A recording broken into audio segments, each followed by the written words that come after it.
This is not an ordinary portrait. It's called The Fortunate Slave, and it was painted in 1734 by the English painter William Hall. On the surface, it might look like a typical English painting, but what's really special about it is that amongst all the paintings of famous English men and women of the 18th century, this is the very first in which the subject is black. And once you know the story of its subject, Ayuba Suleiman Diallo, you'll see what makes this painting extraordinary. Born and raised in eastern Senegal to a prominent Muslim family, Diallo was known for his great intelligence and memory from a young age. By the time he was 15, he had memorized the entire Quran and familiarized himself with the Maliki school of Islamic law.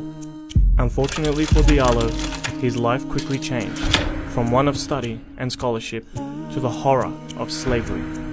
Senegal was a major victim of the transatlantic slave trade, and by the age of 30, he was captured, enslaved, and shipped to the United States. Despite the cruelty and abuse he faced, Diallo remained devoted to his Islamic rituals, going into nearby woods to pray 5 times a day. After a child humiliated him and threw dirt in his face during prayer, Diallo decided to flee the plantation only to be recaptured and imprisoned. Diallo decided to write a letter from prison to his father in Africa. This letter was intercepted by James Edward Oglethorpe, the director of the Royal African Company and the founder of the American colony of Georgia. Upon reading it, Oglethorpe wrote that he was touched by Diallo's words and arranged that Diallo was to be freed and sent over to England.